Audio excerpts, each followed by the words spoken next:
Túrnese el presente oficio a la Comisión Permanente de Asuntos Fiscales y Administrativos para los efectos a que haya lugar y a su vez acuse de recibido. Tercer punto. Pronunciamiento que presenta el diputado José María Vilés Castro, integrante de la fracción parlamentaria del Partido Morena. Se le concede el uso de la tribuna al diputado José María Vilés Castro.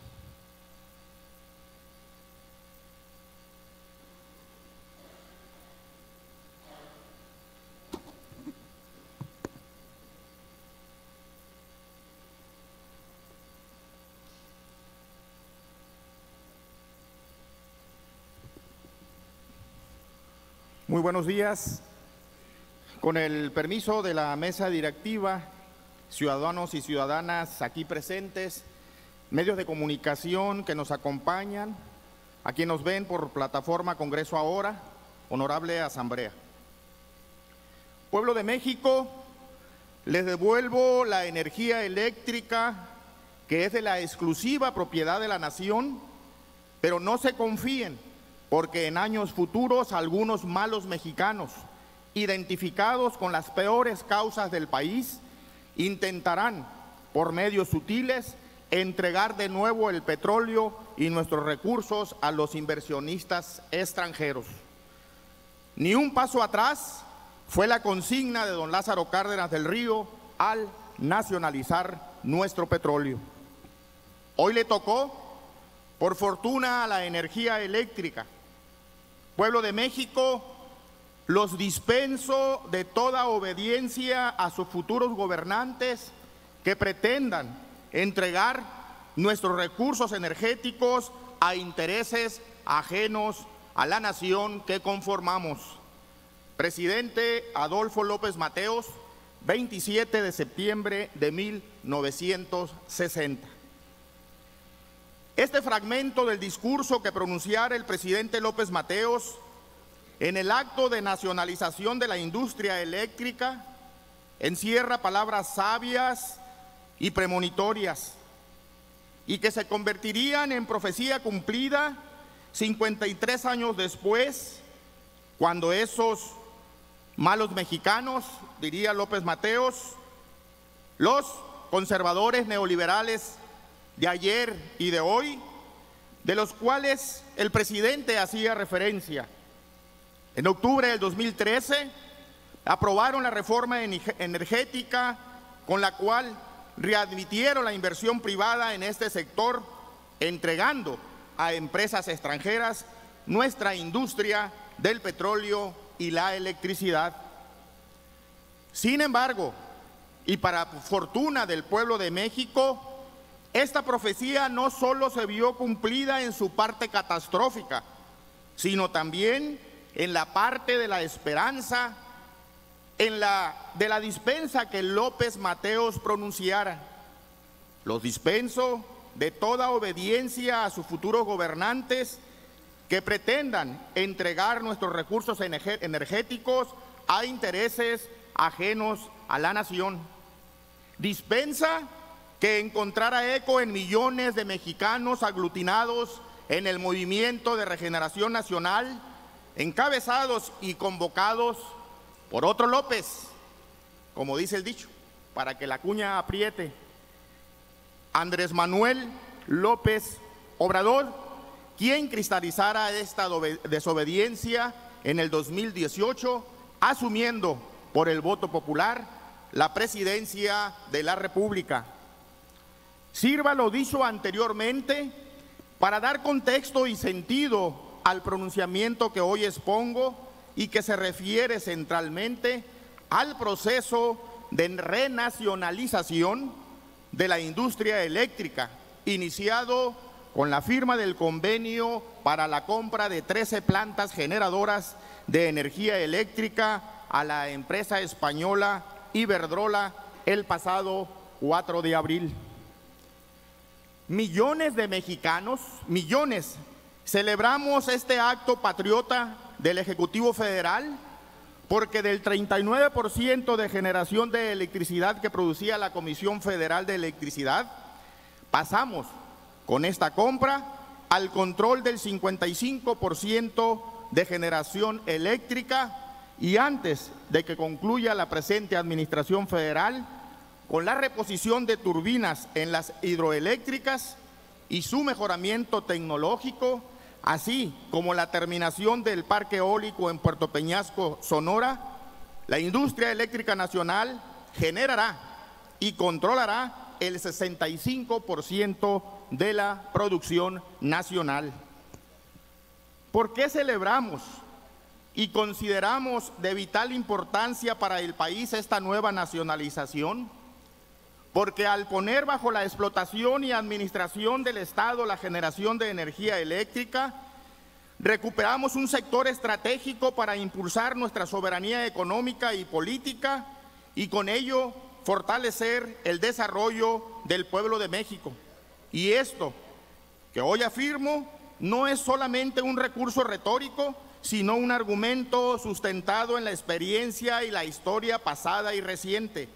Por ejemplo, en febrero del 2021, debido a la alza de precios de combustibles, los generadores privados apagaron sus centrales y la Comisión Federal de Electricidad tuvo que salir al rescate para satisfacer la demanda de energía. Esta crisis le costó a la empresa estatal, le costó al erario, al recurso de todos los mexicanos, 75,000 millones de pesos. 75,000. He aquí un botón de muestra de lo endeble que puede ser no tener la soberanía de la generación de electricidad y de los pocos escrúpulos de algunas empresas privadas cuando tienen su control y de los pocos escrúpulos de quienes defienden a este tipo de empresas y empresarios, es decir, aquellos que ayer y hoy prefieren el negocio y las ganancias que esto les reditúa antes que pensar en el desarrollo del país y el bienestar de los mexicanos. Afortunadamente, la mayoría de los mexicanos los tenemos plenamente identificados. En este 2021, la participación de los privados en la generación de energía eléctrica era del 62% y de la Comisión Federal del 38%. Si afectar al erario en 75,000 millones de pesos no le causó rubor, imaginen ustedes lo que pudiera haber pasado si no se da esta nueva nacionalización, ya que las proyecciones de la participación en generación para el 2024 se planteaba en 70 para los privados y 30 para el Estado, y para el 2030 en 85 para los privados y 15 para el Estado. Prácticamente esta privatización llevaría en el futuro a la desaparición de la Comisión Federal de Electricidad.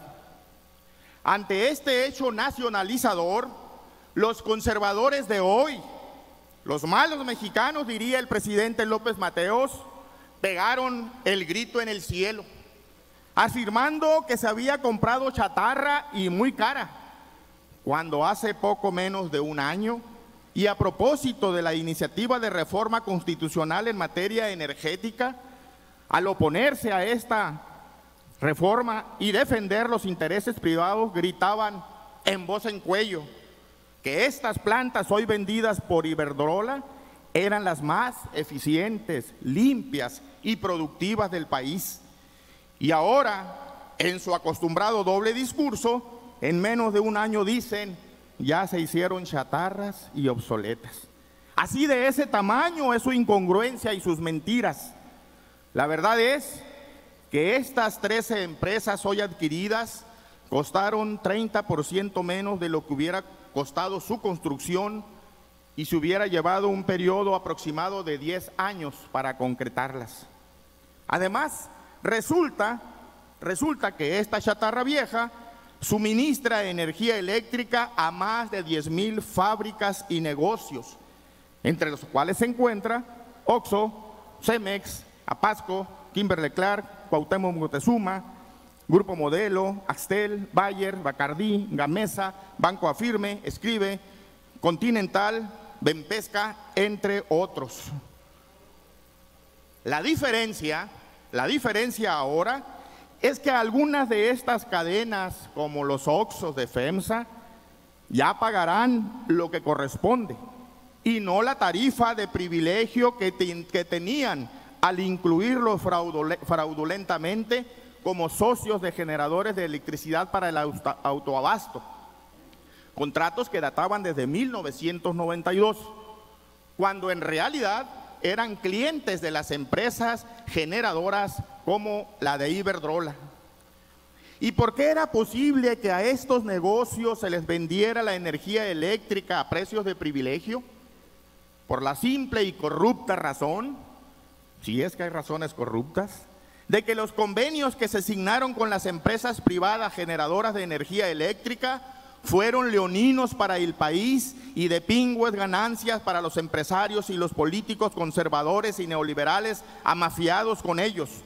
Por ejemplo, no pagaban el porteo, o sea, el costo real por utilizar la red de transmisión de la Comisión Federal de Electricidad, que actualmente alcanza los 988,000 kilómetros de líneas de distribución y transmisión, lo que equivale más o menos a 77 vueltas al ecuador de la Tierra. De igual manera, no pagaban el respaldo, es decir, los servicios de conexos o respaldo que la Comisión Federal tenía que cubrir con otra fuente de energía de tecnología renovable en los momentos en que ésta era intermitente. Esto es, suplir la generación eólica de los privados cuando la velocidad del viento no era suficiente, o en días sin sol, o de noche para la energía alternativa solar. Así las cosas, al no pagarse el costo real del porteo, pago de distribución y de respaldo, la Comisión Federal de Electricidad dejó de percibir unos 10,000 millones de pesos al año. De ese tamaño era el saqueo al país, de ese tamaño. Y en cuanto al despacho, que fue otro privilegio para los particulares, los particulares, tenían la preferencia del orden de salida de la transmisión y distribución de la energía eléctrica, dejando a la Comisión Federal de Electricidad en las últimas órdenes de salida o de despacho, lo que provocó, por ejemplo, que algunas hidroeléctricas del país, paradójicamente, no encendieran todas sus turbinas, lo que le obligará ahora a renovarlas por falta de uso. Es decir, hasta ese grado llegaron esos contratos de que las empresas privadas tenían la preferencia en el despacho, dejando a lo último a la Comisión Federal de Electricidad, y cuando les tocaba despachar su energía eléctrica, como la red estaba casi completa, no podían echar a andar todas las turbinas de las hidroeléctricas porque las líneas o el negocio o la venta de electricidad ya estaba ocupada por las empresas privadas. Esto que aquí se describió someramente es parte del daño que se causó a la industria eléctrica del país con las políticas entreguistas neoliberales, y que ahora con esta nueva nacionalización iniciará un proceso para revertir los males causados y fortalecer la generación y distribución de la electricidad para beneficio del pueblo de México.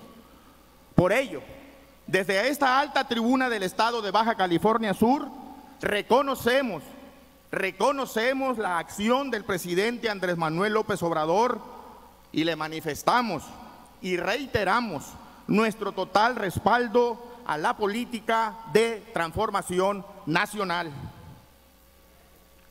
Antes de concluir, no quiero dejar pasar la oportunidad de precisar que ante las voces de quienes han sido contrarios al proceso de fortalecimiento de la industria eléctrica nacional y favorecedoras de las empresas privadas extranjeras, como ya lo he descrito en párrafos anteriores, le causaron un enorme daño económico al país, afectando al erario por miles de millones de pesos, y que ahora, ante la falta de argumentos para reprobar y descalificar este nuevo proceso de nacionalización, arremeten con la salida fácil y ligera de proponer con absurdos y sofismas la reducción de las tarifas eléctricas.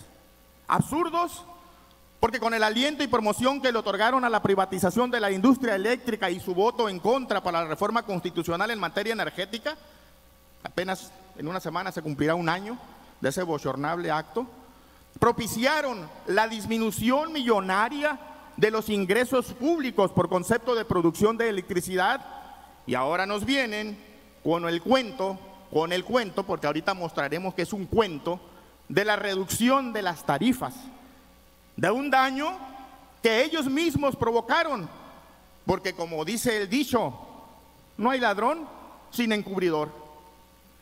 Y decimos que vienen con sofismas porque con argumentos, con aparentes elementos de veracidad, mienten. Quisiéramos pensar que esto lo hacen por falta de información, por ignorancia, o tal vez, puede ser, por puro oportunismo electorero. No lo sé, no juzgaré al respecto. Esto queda en manos de su conciencia y del pueblo en su profunda sabiduría.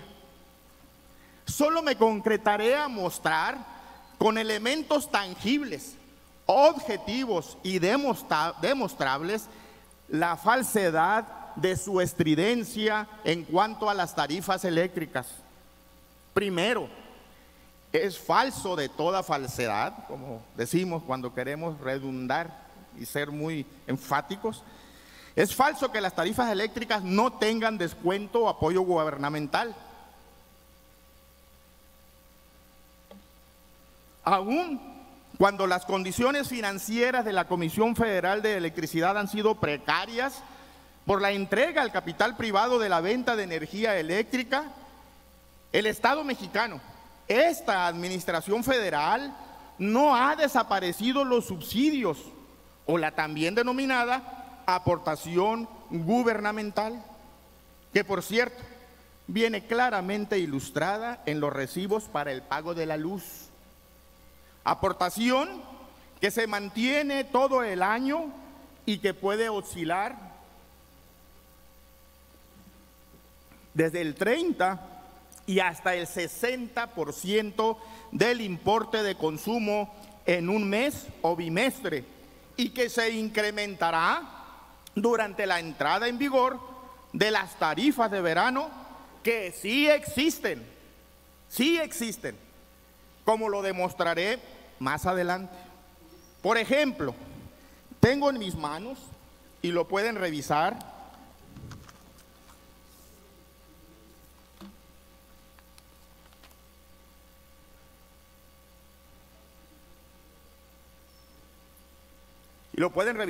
una pequeñísima muestra, pero muy ilustrativa, de 4 recibos de luz, 2 de la zona centro, 1 de la zona sur de esta ciudad y otro de la colonia Vistahermosa de los meses pasados, febrero y marzo, en el que es nítido el descuento o aportación gubernamental.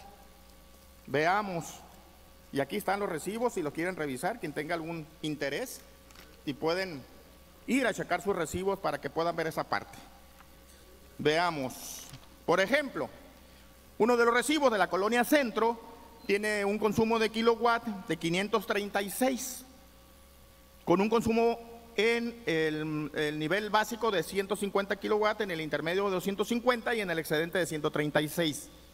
Es decir, hay rangos en cada uno de los niveles para aplicarle un factor de descuento. El costo real de estos 536 kilowatts en esta zona centro de esta persona es de 1,515 pesos en el bimestre. El subsidio es de 479 pesos. Y a pagar son 1,036 pesos. El porcentaje del subsidio es del 31.61%.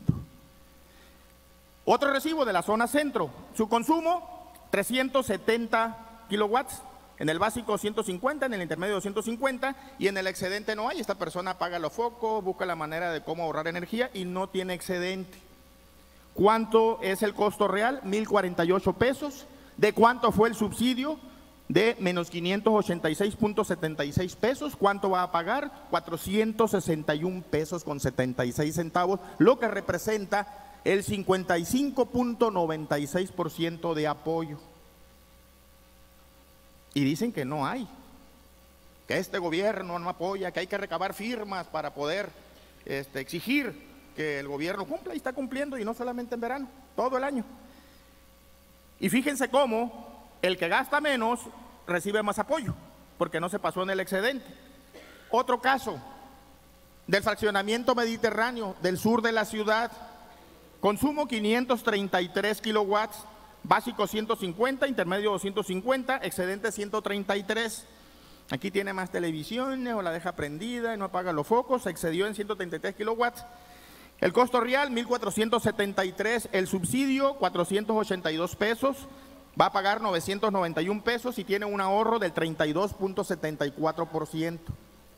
Y finalmente el cuarto ejemplo, una vivienda de Vista Hermosa que consume 250 kilowatts, 150 en el básico, 100 en el intermedio, no tiene excedentes, el costo real es de 720 pesos, el descuento es de 419, habrá de pagar 300 pesos con 51 centavos, lo que le representa un ahorro del 58.28%. Así no, hazlo, así no. Como pudimos observar, es falso que el gobierno no apoye en el pago del consumo en energía eléctrica. Segundo, trato justo en tarifa eléctrica, dicen unos, que nos incluyen en las tarifas de verano, dicen otros. Los mismos que entregaron al mejor postor la industria eléctrica, ahora gritan, al ladrón, al ladrón. Vaya desfachatez. Y me explico. Como ya lo demostré anteriormente, la aportación gubernamental, subsidio o apoyo a la economía familiar en el costo de la electricidad es permanente. Y en verano este se incrementa con las tarifas de verano que aplican de mayo a octubre, 6 meses, que además, para precisión, no son aplicables por entidad, no son generalizables por entidad. No podemos pedir que nos hagan un trato con otra entidad, son aplicables por localidad, para que nos vayamos entendiendo, ya que en la Ley de Hacienda Federal así está establecido y se clasifican o se estructuran en 6 tarifas o modalidades según corresponda a la clasificación de la temperatura media anual, temperatura promedio anual, que se determina por las estaciones meteorológicas que Conagua tiene establecidas en diferentes localidades de la entidad y que van estas temperaturas promedio de los 25 a los 34 grados. Insisto, de temperatura media anual. Tenemos, por ejemplo, aquí en Coloso y Álvarez Rico, una estación meteorológica de Conagua, que es la que mide precisamente estas condiciones y aplica para la localidad de La Paz. Tenemos otra en El Triunfo, y a aquellas localidades que no tienen estación meteorológica se le aplica la estación meteorológica y la medición más cercana que tengan. Así, Baja California Sur, tenemos, como en el resto del país, las tarifas 1A, 1B, 1C, 1D, 1E y 1F, que por cierto, tan existen, que desde el mes de enero están publicadas en el portal de la Comisión Federal de Electricidad. Que darse una vueltecita por ese portal y encontrarán información muy interesante y pueden corroborar lo que un servidor en este momento les está informando o diciendo. Y esas tarifas, reitero, se aplican por localidad, no genéricas por entidad. Esas tarifas van de menor factor de descuento en la 1A para temperaturas más benévolas hasta la 1F en temperaturas promedio, insisto, promedio más extremas, con un factor de descuento o subsidio mayor. En La Paz, en nuestra ciudad, en nuestra localidad, aplica la tarifa 1E, la penúltima en mayor descuento. Por el contrario, en Guerrero Negro, la tarifa aplicable es la 1A, virtud de lo que todos ustedes ya conocen, que en Guerrero Negro permanentemente decimos hace frío todo el año, es un clima más fresco. Sin embargo, a diferencia de Santa Rosalía y Loreto, donde el apoyo está aplicado con la tarifa 1F, temperatura que no me dejarán mentir, es más calurosa que en La Paz, un calorón en Loreto y en Santa Rosalía. ¿Cómo aplican entonces en consumo de kilowatt estas tarifas? Por ejemplo, la tarifa 1A aplica hasta 300 kilowatts al mes, tienen subsidio. La tarifa 1B te da la oportunidad de consumir 400 kilowatts. La tarifa 1C, 850 kilowatts. La tarifa 1D, 1000 kilowatts. La tarifa 1E, de aquí de La Paz, nos da la posibilidad, digamos, de gastar y que podamos ser subsidiados hasta 2000 kilowatts. Y la tarifa 1F, Loreto y Santa Rosalía, 2500 kilowatts. Ese es el rango que se establece para las tarifas de verano. Ahora bien, cuando dicen que ocupamos trato justo como el otorgado en otras entidades del país, los cuales dicen fueron beneficiados con las tarifas de verano, nuevamente acusan desconocimiento o de plano mala fe, porque como lo hemos demostrado, las tarifas no son aplicadas genéricamente por entidad, sino por localidad.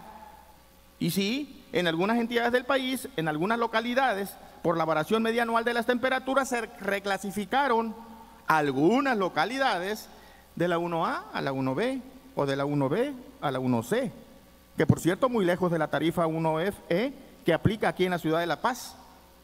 ¿Trato justo? ¿Para quién? Queremos trato justo y comparamos con estas localidades que tienen la tarifa 1C, pues entonces que nos reduzcan a la 1C o a la 1B, ¿no? Es un absurdo. Además, ¿saben ustedes que se cuenta con un beneficio adicional? Miren, desde los inicios de la pandemia, cuando debido al encierro y permanencia por más tiempo en nuestras casas y por consiguiente un mayor uso de los enseres que funcionan con energía eléctrica, el presidente de la República, siendo sensible a esta situación, Andrés Manuel López Obrador, suspendió como apoyo y solidaridad con el pueblo de México en esos momentos aciagos la tarifa DAC. ¿Pero qué es la tarifa DAC? Esta es la tarifa que se aplica a los servicios domésticos que registran mayor consumo mensual del límite superior promedio permitido por las tarifas domésticas que se aplican en cada localidad. Es decir, aquellas superiores al límite superior de la 1F, 2.500 kilowatts, y que al aplicarse esta tarifa DAC no admite apoyo o subsidio porque son de muy alto consumo. Sin embargo, esta tarifa DAC sigue aún suspendida, sin aplicarse, y por lo tanto, en estos hogares de alto consumo, por el momento, también cuentan con el subsidio. Tercero y último, que no nos asusten con el petate del muerto, cuando con toda estridencia, intencionalidad alarmista y ganas de sacar raja política, esparcen a los cuatro vientos el terrible aumento del 7.3% que dicen al consumo de energía eléctrica. Pero no dicen que en realidad ajuste al índice inflacionario es anual, es decir, representa un ajuste del 0.33% mensual. Eso, escucharon bien, el 0.33% mensual, mismo que no pinta o se diluye con el descuento, subsidio o apoyo gubernamental, que es mucho, pero mucho mayor que el 0.33% y que se aplica todo el año, el descuento, y en mayor proporción durante el verano. Entonces, ¿cómo quedamos? ¿Justo reclamo u oportunismo electoral? ¿Oportunismo electoral o justo reclamos? Ustedes, pacientes escuchas, tienen la respuesta y la mejor opinión. Yo por mi parte no tengo empacho y puedo decir con mucho orgullo: ¡viva Andrés Manuel López Obrador! ¡Viva la Cuarta Transformación! ¡Viva Baja California!